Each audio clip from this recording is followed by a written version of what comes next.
Meus irmãos, eu queria nesta tarde ler convosco no livro do profeta Miqueias, capítulo 7, versículos 1 a 20.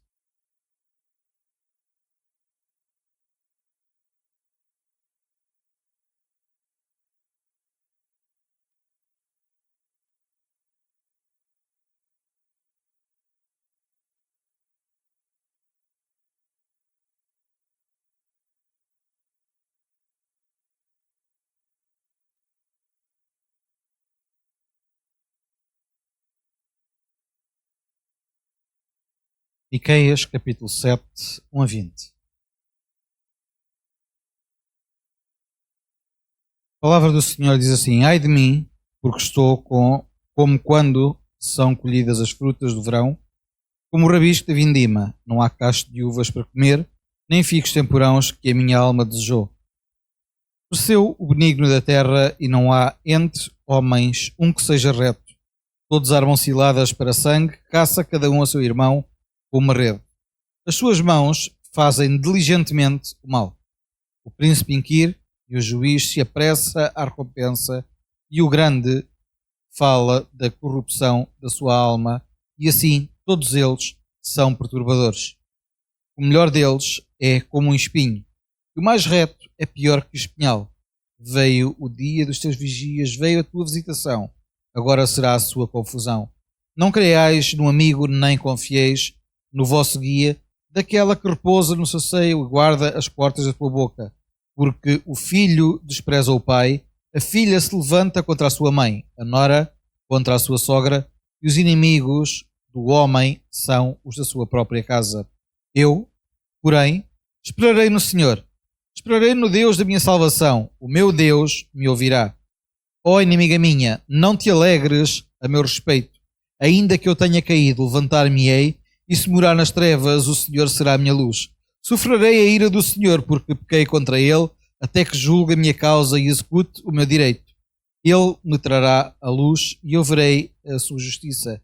E a minha inimiga verá isso e cobri-la a confusão. Ela que me diz: onde está o Senhor teu Deus? Os meus olhos a verão sendo pisada como lama das ruas. No dia em que reedificar os seus muros, nesse dia longe está ainda o estatuto. Naquele dia virão a ti desde a Assíria até às cidades fortes e das fortalezas até ao rio, e do mar até ao mar e da montanha até à montanha. Mas esta terra será posta em desolação por causa dos seus moradores, por causa do fruto das suas obras. Apascenta o teu povo com a tua vara, o rebanho, a tua herança, que mora só no bosque, no meio da terra fértil. Apascenta-se em Bazã e em Gileade, como nos dias da antiguidade. E eu lhes mostrarei maravilhas, como nos dias da tua saída da terra do Egito. As nações o verão e envergonhar-se-ão por causa de todo o seu poder. Porão a mão sobre a boca e os seus ouvidos ficarão surdos. Lambrão o pó como serpentes, como os répteis, tremendo sairão dos seus encerramentos. Com pavor virão ao Senhor, o nosso Deus, e terão medo de ti. Quem é, ó Deus, semelhante a ti? Perdoas a iniquidade e te esqueces da rebelião do restante da tua herança. O Senhor não retém a sua ira para sempre, porque tem prazer na benignidade. Tornará a apiedar-se de nós, subjugará as nossas iniquidades e lançará todos os nossos pecados nas profundezas do mar. Darás a Jacó a fidelidade e a Abraão a benignidade que juraste aos nossos pais desde os dias antigos. Amém. Meus irmãos, o tema que eu dei, esta pregação, é reerguer a glória de Deus. E escolhi como versículo-chave o versículo 7 e o versículo 11. E a verdade é que quando nós vemos os primeiros 6 versículos deste texto, nós vemos que o profeta Miqueias, ele, e contextualizando aqui um pouco, ele era um profeta que foi contemporâneo do profeta Isaías. E tanto ele como o profeta Isaías tiveram um trabalho bastante importante naquilo que foi o reerguer da nação, no reerguer do povo. E eles viveram sob a égide de diversos reis, e não foram reis fáceis. Reis que em tudo contrariavam a vontade de Deus. só o exemplo do rei Jotão, o rei Acás, que tudo fizeram contra a vontade de Deus. E eles terminam o seu ministério com o restaurar da nação e com o avivamento que Deus traz à nação sob o reinado do rei Ezequias. E o profeta termina escreve este último capítulo dos seus escritos a começar da mesma maneira que o profeta Isaías começa o capítulo 6. Ai de mim. E ele coloca-se na mesma posição que o povo, ou seja, o povo é um povo pecador, mas eu também sou. E começa a lamentar sobre a situação e sobre o estado das coisas, e diz, porque eu estou como quando são colhidas as frutas do verão. Ou seja, não havia nada. Já não havia nada por onde ele pudesse pegar. Começa a descrever o estado atual da sociedade e nós vemos que a sociedade, no tempo do profeta Miqueias, não é nada diferente daquilo que nós vemos hoje. Pessoas que tentam enganar-se umas às outras, pessoas que procuram, de alguma forma, ganhar alguma coisa passando por cima dos outros, mas ele vai mais longe. Diz que termina no versículo 6 a dizer, porque o filho despreza o pai, a filha se levanta contra a sua mãe, a nora contra a sua sogra, e os inimigos do homem são os da sua própria casa. E permitam-me ir mais longe até que o profeta Miqueias, o nosso maior inimigo somos nós próprios. Porque rejeitamos aquilo que Deus tem para nós. E estou a falar da globalidade enquanto igreja, não apenas individualmente, mas enquanto igreja. Porque nós, muitas vezes, lamentamos-nos e olhamos para a palavra de Deus, sabemos os tempos que aí vêm, sabemos que não vai haver melhorias, porque a palavra de Deus mostra-nos isso, mas também a palavra de Deus nos mostra que há um remanescente, e o profeta Miqueias fala disso, aquele remanescente que fica. E nós somos, enquanto povo de Deus, somos esse remanescente numa sociedade perversa, somos esse remanescente numa sociedade que está afastada de Deus, mas continuamos a lamentar-nos. A lamentar-nos pelo estado atual das coisas, a lamentar-nos porque as pessoas não vêm à igreja, a lamentar-nos porque as pessoas não querem saber do Evangelho, e levamos-nos lamentando. E é interessante que o profeta Miqueias, ele fala desta forma, e eu olho e vejo muitas vezes o estado, ou o nosso estado, o nosso estado de espírito, o nosso ânimo, vejo isso muitas vezes da mesma maneira, porque nós conseguimos nos lamentar de tudo. E um pouco como um bom português, tudo está mal, nada está bem. Mas é interessante que o profeta Miqueias chega a meio do seu texto, e o primeiro versículo-chave que eu escolhi foi exatamente este. Eu, porém, esperarei no Senhor, meu Deus, e Ele me ouvirá. E o nosso Deus é um Deus que nos ouve. O nosso Deus é um Deus que ouve o nosso clamor. O nosso Deus é um Deus que ouve as nossas necessidades, que ouve o nosso choro, que ouve o nosso gozo, que ouve a nossa alegria, que ouve o nosso louvor. E nós muitas vezes esquecemos que temos um Deus que nos ouve. Meus irmãos, o mundo lá fora tem os seus deuses feitos de pedra, barro, madeira,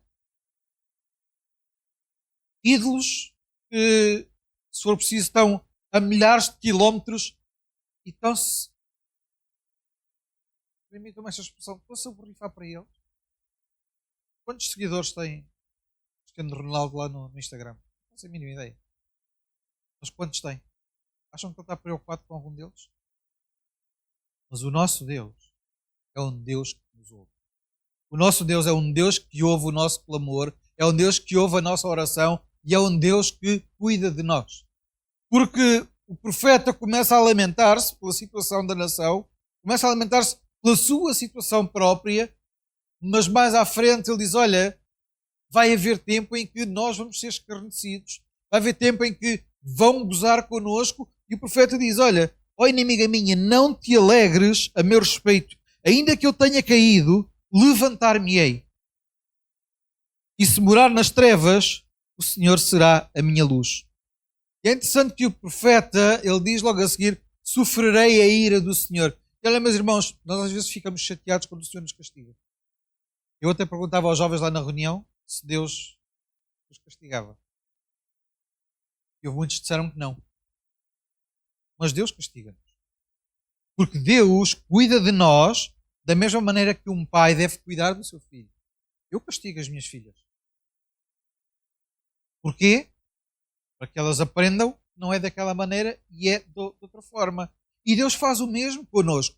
Porque Deus ama-nos como um pai. Eu recordo-me, e eu dava este testemunho ontem em Caixarias.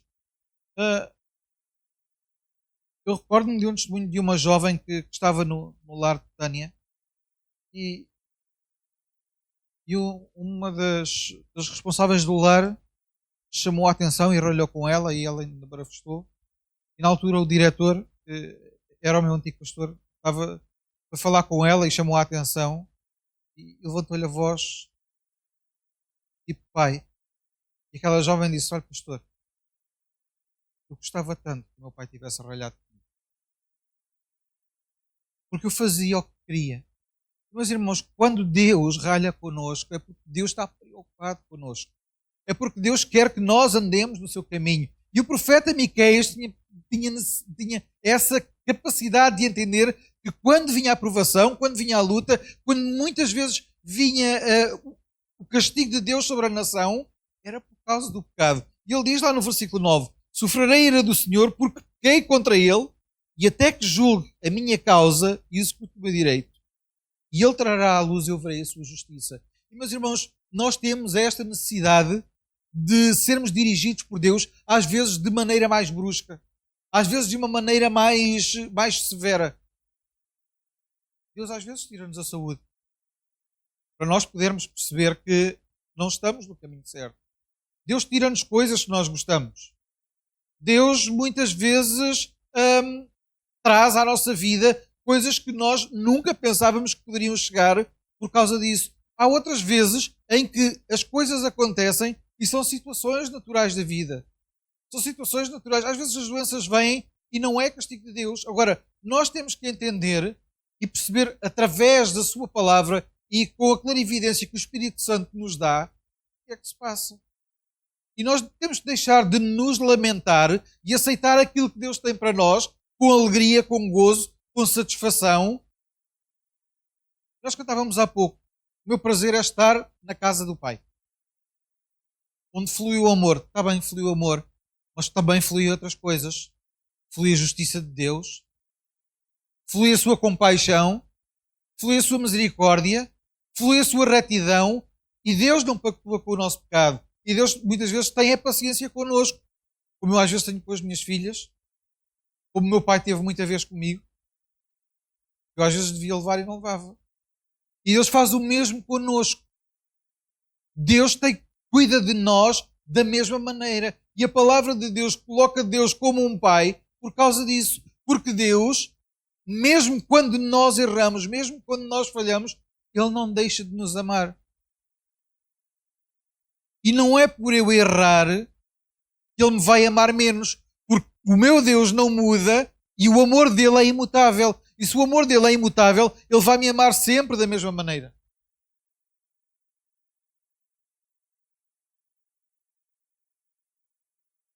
Então eu tenho que aceitar quando o Senhor me traz a repreensão, quando o Senhor me traz castigo, quando o Senhor me traz, muitas vezes, coisas que eu não quero para a minha vida, mas que Ele traz por causa da sua imensa misericórdia e por causa do amor que Ele tem para comigo.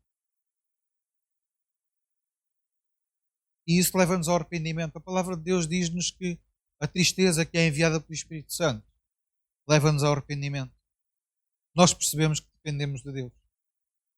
Nós percebemos que estamos dependentes do Deus Altíssimo. Não dependemos de nós. Eu não dependo das minhas capacidades. Eu não dependo da minha sabedoria. Eu não dependo nada disso. Mas dependo somente de Deus. Porquê? Porque é Ele que conhece o meu entrar, é Ele que conhece o meu sair.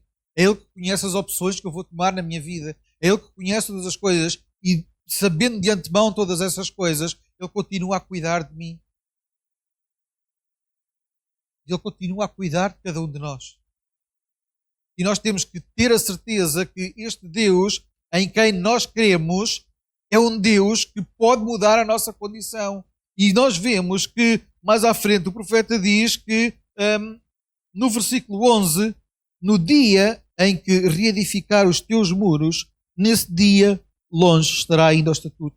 Uma outra tradução diz que longe estarão os teus limites. Ou seja, quando nós decidimos reestruturar, quando nós decidimos restaurar aquilo que Deus nos prometeu e decidimos aceitar aquilo que Deus tem para a nossa vida, Deus vai abençoar e Deus vai multiplicar. E quando eu decido reerguer, é uma decisão minha, e deixo de me lamentar e começo a tomar posse das promessas que Deus tem para mim, são promessas espirituais, eu sei que sou mais que vencedor. Porque o meu Cristo morreu na cruz, Ele venceu a morte, Ele ressuscitou ao terceiro dia. E é por causa disso que nós estamos aqui. É porque Deus ressuscitou o seu próprio Filho ao terceiro dia. Deus, com o seu poder, com a sua magnitude, Ele ressuscitou. E por causa disso, nós podemos louvá-lo e podemos ter a certeza que aquele que intercede por nós está vivo e continua a interceder por nós. Meus irmãos, e à altura de nós, enquanto igreja, como eu disse no início, o tema é reerguer a glória de Deus. Começarmos a reerguer estes muros, os muros da glória de Deus, os muros que limitam a ação do inimigo, os muros que limitam a ação de Satanás, porque a palavra de Deus também me diz lá em Mateus, e foi o próprio Senhor Jesus que disse, que as portas do inferno não prevalecem contra a igreja. Então, se nós somos a igreja de um Deus vivo, não há poder, não há autoridade que se possa meter à nossa frente.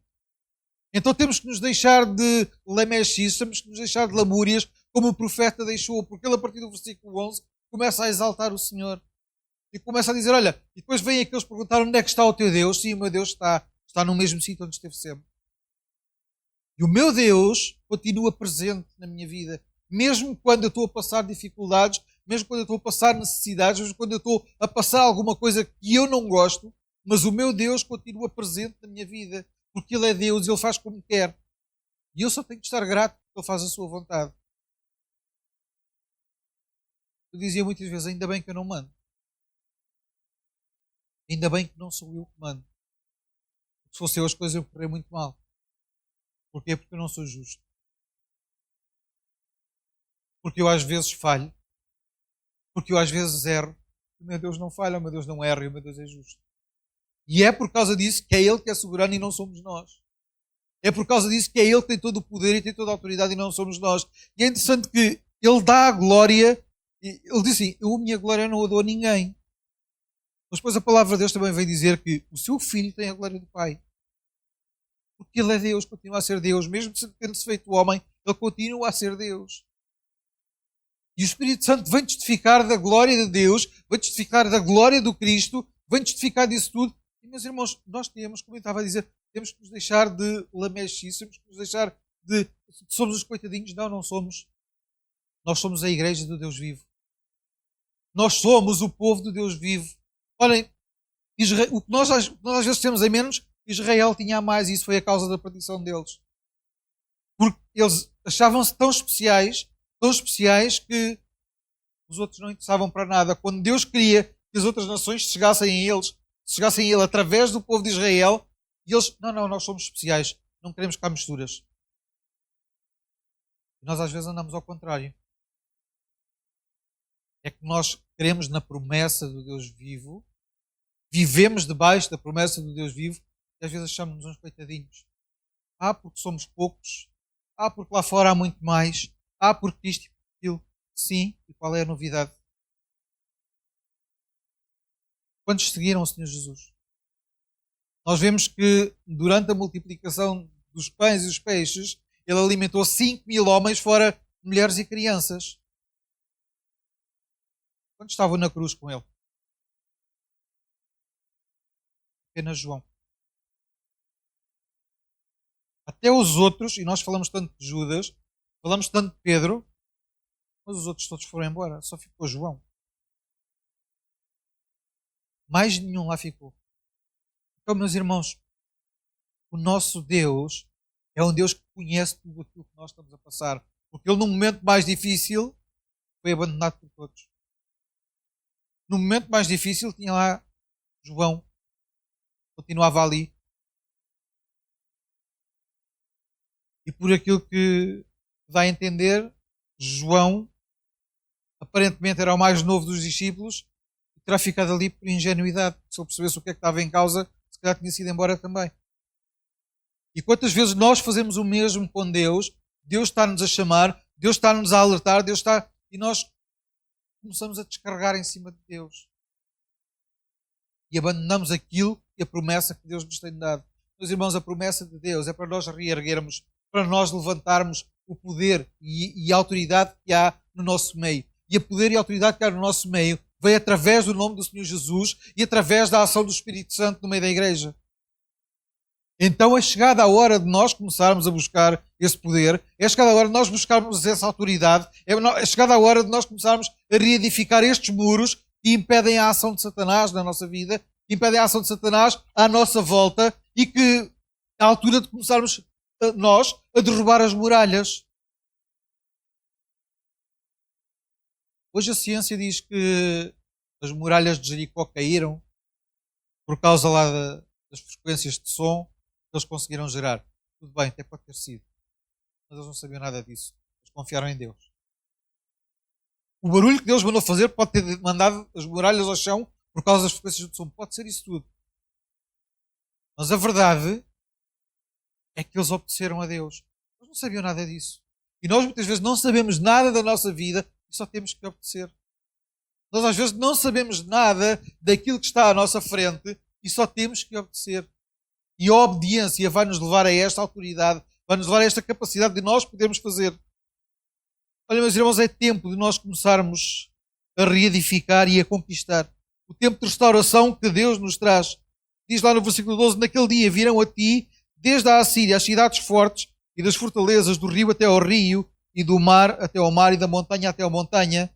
Mas esta terra será posta em desolação por causa dos seus moradores. Meus irmãos, e é por causa do mundo estar como está que Deus não abençoa mais este mundo. É por causa das pessoas não aceitarem que Deus não abençoa mais. Mas nós somos povo abençoado, nós somos o povo de Deus. E se nós somos o povo de Deus, nós temos que reclamar aquilo que Deus nos prometeu. E Deus prometeu-nos poder e autoridade. E a palavra de Deus diz que os sinais seguirão àqueles que... Meus irmãos, ainda creio no Evangelho que pode mudar a vida das pessoas. Eu ainda creio numa palavra que tem poder para libertar, para destruir as obras do inimigo. Eu ainda creio num Cristo que morreu numa cruz e ao terceiro dia, pelo seu próprio poder, pela sua própria autoridade, tomou novamente a vida nas mãos e saiu de lá. Eu ainda creio num Cristo que continua a enviar o Espírito Santo àqueles que são os seus filhos. Eu ainda creio num Espírito Santo que continua a abençoar a igreja, continua a tomar conta da igreja e continua a tomar conta dos nossos passos para nós não falharmos e nós continuarmos no caminho do Senhor. Eu continuo a crer nesse poder, eu continuo a crer nessa palavra, eu continuo a crer naquilo que a palavra de Deus me diz. Então é tempo de nós começarmos a reedificar, é tempo de nós começarmos a conquistar, é tempo de nós começarmos a tomar posse das promessas que Deus nos tem dado. Diz que a palavra do Senhor que será como este mundo verá aquilo que aconteceu quando o povo saiu do Egito. E o que aconteceu quando o povo saiu do Egito é que alguém se achava o Todo-Poderoso, alguém se achava tinha todo o poder, quando o filho morreu não pôde fazer nada. E ainda perseguiu aqueles que ele tinha deixado de sair, ainda os perseguiu e viu o exército inteiro ser derrotado, viu o exército inteiro ser engolido pelo mar. É interessante que às vezes nós colocamos em dúvida estes milagres que Deus fez. Estava a ver um programa no outro dia do National Geographic. Foram descobertos carros debaixo do mar, num sítio onde era impossível, a uma profundidade impossível. Eles nunca podiam ter passado ali. Eles afogaram-se ali. O povo de Deus passou ali. Já houve teorias a dizer, não passaram ali, passaram num sítio onde o mar era mais baixo. O milagre ainda foi maior, porque a água nem chegava para afogar os egípcios e eles morreram afogados. Meus irmãos, semana passada foi descodificado um filactério que descobriram num esqueleto na Alemanha. Data do século II, cerca do ano 180. Descodificaram o texto que lá estava. Todo o texto fala de Tito, Santo, Filho de Deus, Jesus, tudo. A humanidade quer negar, mas não pode. O nosso Deus é um Deus que opera da forma que Ele quer, da forma que Ele deseja, da forma que Ele entende. E nós não temos, muitas vezes, capacidade para entender a forma como Deus faz as coisas. É tempo de nós colocarmos Deus no comando de todas as coisas. É tempo de nós deixarmos Deus fazer a sua vontade. Diz lá no versículo 16: as nações verão e envergonhar-se-ão por causa de todo o seu poder, e porão a mão sobre a sua boca, e os seus ouvidos serão mudos. Por causa do poder de Deus, as nações se envergonharão. Por causa do dia em que o Senhor Jesus vier reinar, não haverá governo que se levante contra o poderio de Cristo. Não haverá governo que se levante contra o poder do Senhor. Não haverá ninguém. E todo o mundo, toda a humanidade estará debaixo do seu domínio, estará debaixo do seu poder, estará debaixo da sua majestade. O mundo e as suas obras serão humilhados diante de Deus. E, meus irmãos, nós vemos tantas vezes isso acontecer. Quando o inimigo tenta fazer as suas obras, quando a humanidade tenta fazer as suas obras, e Deus diz não, agora não. E quando Deus diz não, é não. Mas quando Deus diz sim, também é sim. Então, porquê é que andamos a lamuriar-nos tanto? Porquê é que não buscamos o poder e a autoridade que Deus nos tem prometido? Porquê é que não buscamos aquilo que Deus nos tem dado e vamos ver a vergonha das nações? Não é por causa da vergonha das nações, mas é por causa da glória que vem com isso. E a glória é toda para Deus, a glória é toda para o nosso Deus, a glória é toda para o nosso Senhor. Olhem, irmãos, este capítulo 7 era como um reflexo daquilo que estava a passar na nação e da restauração da nação no tempo do rei Ezequias, como eu disse há pouco. E do versículo 18 ao versículo 20 nós temos o veredito de Deus. Quem é, ó Deus, semelhante a ti? Perdoas a iniquidade e te esqueces de rebelião do restante da tua herança. Aqui está aquele remanescente que eu falava há pouco. Aqui está o povo de Deus. O Senhor se esquece da rebelião da herança. O Senhor se esquece muitas vezes da nossa rebelião. O Senhor se esquece muitas vezes da nossa incredulidade. O Senhor se esquece muitas vezes da nossa teimosia diante do seu nome e diante da sua autoridade. Diz que o Senhor não retém a ira para sempre, porque tem prazer na benignidade. E é esta paciência que Deus tem connosco. É esta paciência que levou a que o seu Filho morresse por nós na cruz do Calvário. E hoje esse sangue pudesse libertar-nos do poder de todo o pecado. Nos pudesse libertar da autoridade que o pecado tinha sobre nós. E isto tornará a apiedar-se de nós. E subjugará as nossas iniquidades e lançará todos os nossos pecados nas profundezas do mar. É um Deus que esquece aquilo que nós fazemos. Desde que nós nos cheguemos a Ele, é um Deus que se esquece de tudo. É um Deus que se esquece da miséria que nós éramos. É um Deus que se esquece daquilo que nós fomos no passado. É um Deus que se esquece disso tudo. E é por isso que o inimigo das nossas almas já não tem poder para nos acusar de nada. O nosso acusador não nos pode acusar, porque nós fomos restaurados pelo sangue do Senhor Jesus. E esta mudança que Ele opera em nós, esta mudança, esta transformação que Ele opera em nós, e o veredito que Deus traz à nação, o veredito que Deus traz ao povo, é este: tu és culpado, mas estás perdoado. E nós fomos culpados, mas estamos perdoados. Nós fomos culpados da transgressão à lei de Deus, nós fomos culpados da transgressão à vontade de Deus, nós fomos culpados da morte do Senhor Jesus. Mas fomos perdoados. Então aceitemos esse perdão, aceitemos esse amor, aceitemos essa compaixão e vivamos no gozo e na alegria que Cristo tem para nos dar. Vivamos no gozo e na alegria que Cristo tem para nos dar a cada dia. Não importa as circunstâncias da nossa vida, não importa aquilo que há à nossa volta, mas o nosso gozo, a nossa alegria estão na pessoa do Senhor Jesus. E não importa se sentimos às vezes o Senhor quando estamos a orar. Ele às vezes simplesmente não se quer fazer sentir. E outras vezes fala-nos com uma voz tão audível como se estivesse ao nosso lado. E só nós é que ouvimos. Da mesma maneira que só Paulo é que compreendeu a mensagem quando viu o Senhor Jesus. Só Paulo é que o viu. Estavam mais homens com ele. O livro de Atos refere-nos isso. Ninguém viu e ninguém entendeu. Mas Paulo entendeu qual era a mensagem que o Senhor lhe tinha dito. Audível aos seus ouvidos, somente para ele. É isso que o Espírito Santo faz em cada um de nós. Ele traz-nos a vontade de Deus. Ele traz-nos a voz de Deus. Eu dizia há algum tempo, já não me recordo em que ocasião foi. Eu estava a dar este testemunho, eu há uns anos estava a fazer a minha oração diante do Senhor. Eu precisava de uma resposta, de algo. E estava mesmo desesperado e clamava ao Senhor. Estava sozinho no meu quarto. E eu senti a voz do Senhor responder-me claramente à minha pergunta. E a seguir senti o braço do Senhor sobre mim a abraçar-me, como se estivesse ali alguém. Mas sabem, às vezes Deus faz ao contrário. Outras vezes Deus envia alguém para nos abraçar. Às vezes Deus envia alguém para falar connosco, para nos animar, para nos trazer ânimo.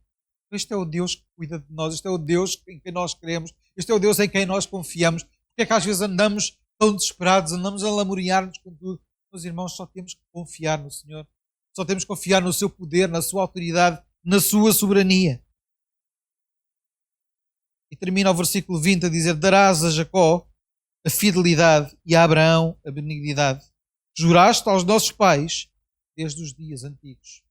A bênção de Deus é para aqueles que confiam no Senhor. A bênção de Deus é para aqueles que aceitam a vontade de Deus na sua vida. A bênção de Deus é para aqueles que estão dispostos a deixar que Deus governe as suas vidas. Da mesma maneira que o profeta Miqueias, inicialmente ele lamentava a sua vida. Nós lamentamos muitas vezes a nossa vida. E olha, meus irmãos, é chegada a hora de nós tomarmos nas nossas mãos a promessa de Deus, tomarmos nas nossas mãos a autoridade que Deus nos deu. É a altura de nós tomarmos na nossa vida aquilo que Deus tem para cada um de nós. É a altura de arregaçarmos as mangas e pagarmos o preço necessário para reedificar os muros.